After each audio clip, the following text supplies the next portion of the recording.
Hello and welcome to the 6th edition of Connolly Network Insights video updates.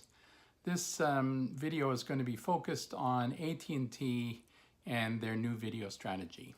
So earlier this month, the Justice Department lost its appeal of the decision to allow AT&T to acquire Time Warner, and they've indicated that they won't proceed any further by taking it to the full panel of the appeals court or going to the Supreme Court. So AT&T are now free to proceed without any risk of having to take a step back. And they wasted no time at all in announcing organizational structural changes and personnel changes, an indication of some new strategic direction, and actually some new products in terms of different flavors of DirecTV Now. So to see what they've done and why it's important, we need to take a look at how did AT&T get to where they're at today. So I'm going to do a brief look back in terms of how they really got into the video game and what unique position they are in, and hence what actions they need to take to thrive in that industry. So AT&T started in the video space a number of years ago with a system called UVerse. It was very unique in that it had to run video over fiber partway and then twisted pair to the rest of the way to the home. And I personally spent a couple of years of my career at Scientific Atlanta working with AT&T to win, design, and build the unique video infrastructure needed to make that work. And it was a successful project. They learned a lot, but it was expensive. They couldn't generate more than single-digit market share because they didn't have a national footprint, and it was time-consuming and expensive to build. So then they jumped full speed into the video business by buying DirecTV a number of years ago, and they went in a single day from being an edge player in video to being the #1 pay TV provider in the country with more subs than Comcast. And so that became a significant part of their business, and hence video became an essential element of their success going forward.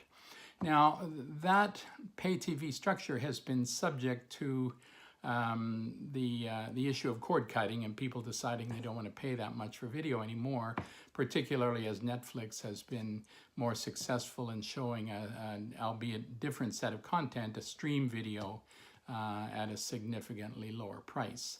So it turns out that AT&T are more vulnerable to cord cutting than anyone else, because the term cord cutting could actually be more accurately called cordless cutting, because almost 2/3 of the losses to cord cutting have been satellite-based systems, which are DirecTV and Dish. And so they've lost a significant number of subscribers, and hence need to protect those subscribers. And the way they're going to do it is by migrating them over to an IP-based system. So whereas some other people have got into the IP system, whether it's a fully streamed system like a Netflix or its competitor, or whether it's a so-called skinny bundle system trying to take the pay TV content and skinny it down to get the cost out, get rid of some of the channels that people don't particularly watch a lot, and then try and replicate the pay TV experience over a streamed IP infrastructure. And so many people are trying that. It's a very low margin game. I mean, there was already pressure on the cost of content in the pay TV industry, and now people are having to say, you know, the expectations of what the public will pay had been set very low by Netflix. When you think about it, Netflix started out aggregating older content and rolling it out and charging $10 a month, and built up a fairly big subscriber base. But now they shifted significantly to first-rate original content, for which they're spending an enormous amount of their capital, and which never goes away, and hence gives them low operating margins. But the consumer has had that expectation set that they'll pay $10, $12 a month for this content. And I think that's put tremendous pressure on these skinny bundles as well. So what did AT&T intend to do about this issue of how do they protect their DirecTV subs, and how do they migrate going forward? Well, if you look at the pay TV space, for the past few years, the revenue is about $140 billion business and staying reasonably flat in spite of the cord cutting. In fact, probably growing slightly. And it's been evenly split between subscription revenues that consumers pay that go 100% to the distributors, and advertising revenues paid on behalf of consumers to get ads in front of them as they watch this content. The ad and those two elements are roughly 50-50, around $70 billion each. So the distributor gets all of the subscription revenue, but gets only a small piece of the advertising revenue, because if you take a typical pay TV channel that's ad-based that has, say, 12 minutes of ads, the 12 to 14 minutes, then the distributor, whether it's Comcast or DirecTV or Cox or whoever, typically gets 2 to 4 minutes, and the owner of the content gets the rest. And so that's the first issue for AT&T, is that they really want to try and get at more of that advertising revenue, and in fact grow that ad revenue pretty significantly. So, the second issue for the pay TV space is that they've been singularly unsuccessful in figuring out how to target ads.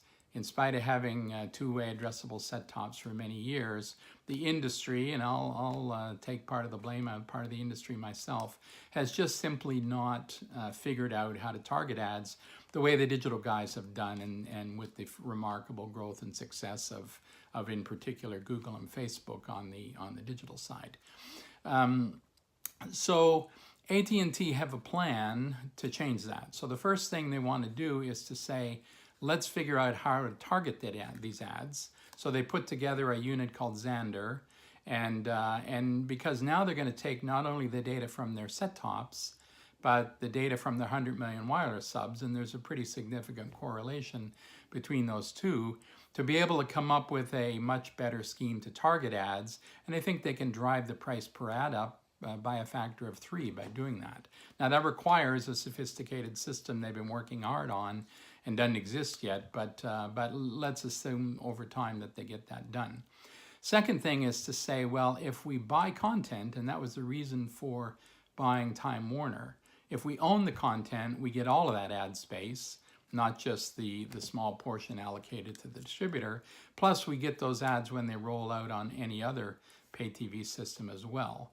And hence, buying Time Warner allowed them to get at significantly more ad revenue. And then the third thing is that if they are successful in figuring out how to use their knowledge of consumers to come up with targeted ads, and they own the content, so they have all of the space, if you will, that those ads roll out over, now they can take that content and targeted ads and roll it out over their bigger wireless space. And that's why, for example, they've already rolled out a subscription-free service of 15 channels to their high-end unlimited wireless customers that have no incremental subscription costs, but that do have these pay TV channels with ads in them, and they're predominantly channels that they've acquired through their acquisitions.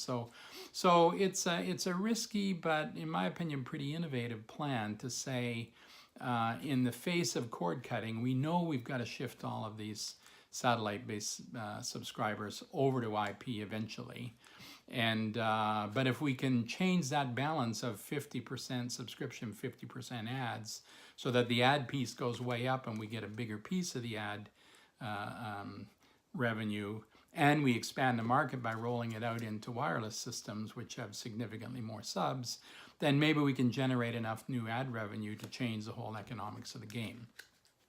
Now, next we come to migrating the DirecTV subs off.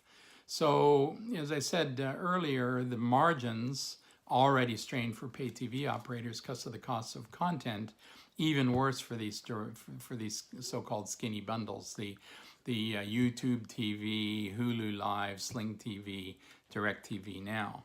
So all of them having launched, in kind of the $30 range for their low-end product, with some flavors for adding channels and revenue, they've all already bumped their revenue, their bill, and basically said you have to pay at least $5 more, but they're still looked to be operating in very, very low margins. So that's a problem for AT&T. So now we come to, so what have they done now that the gloves are off? Well, Time Warner was a content ad for them that gave them the ability to own more of the ad space, to generate revenue from the content, and to grab consumers by having a differentiated offering.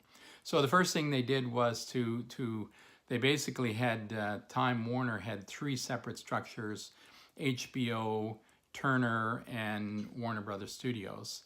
And they broke up Turner and moved part of it to Warner Brothers and part of it into HBO, and kept the news piece, the CNN piece, as well as sports into the original Turner part of the org. So they basically have entertainment plus the streaming operations as one leg, sports plus news as a second leg, and then the movie and TV studios of Warner Brothers with all the children's content from the original Turner rolled in there as well. Now, organizationally, the heads of both HBO and Turner left, probably by mutual consent. They were very much siloed under the old Time Warner. We did see one of the impacts of that already, where HBO had the expertise to do the streaming. I mean, Turner, although they're rolling out things like March Madness and live basketball ongoing right now, they farm all that out to BAMTech that does particularly the live streaming, and BAMTech's now owned by a competitor, Disney. So when Turner Broadcasting decided to do the big golf event with Tiger Woods and Phil Mickelson, it was a disaster because, you know, it turned out they couldn't bill them properly. So having brought a lot of people on, people were having a hard time getting on. So eventually they let people in for free, and then when the people had paid found out about it, they complained and they had to refund everybody's money. And it probably cost them, aside from a black eye in the industry, $100 million for them. So definitely silos not a good idea in the new integrated world of streaming video.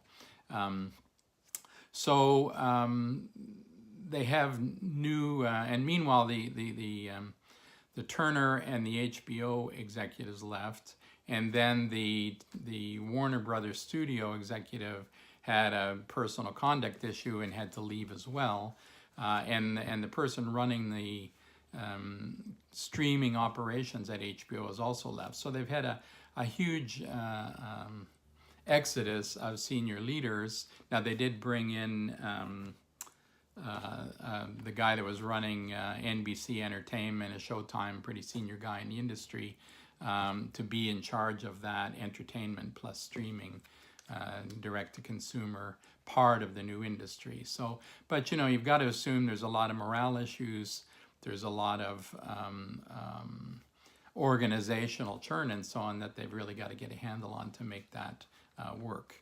So back to so they reorganize things this way. So they have a sports package, the movies and children package, and the entertainment package.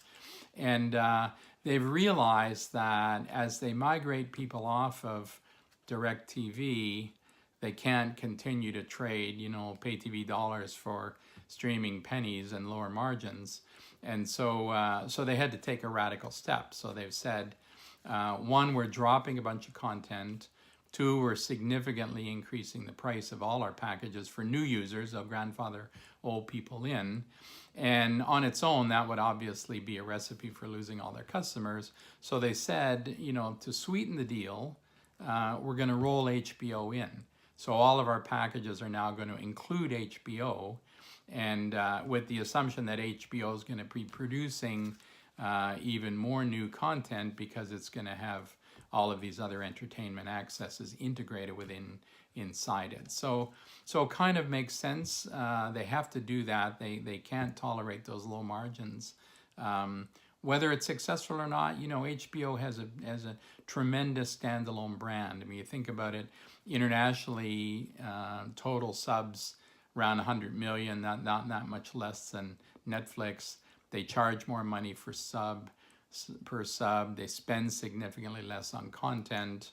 They have that cachet of being the very high end of the content, and they risk diluting that by rolling it in with all of these other packages. But I guess time will tell. We'll see how it's all going to go forward. So risky proposition, but I think they have a plan. They need to migrate their DirecTV subs. They need to change the balance of subscription to advertising. They need to absolutely increase the ad dollar per sub through targeting, and get the streaming system, which is no mean feat, up and running, including live streaming for sports, and roll that all that out in an environment where it's not just Netflix or Amazon Prime, but now Disney's coming all in. And of course, this afternoon we're going to find out what Apple's plans are. So bold, innovative, but risky moves by AT&T. They're clearly in the video game to stay, and we'll see how successful they are as they make these very major changes to their organization, their team, their technical infrastructure, and their customer base as they roll these new products forward. Thanks. See you next time.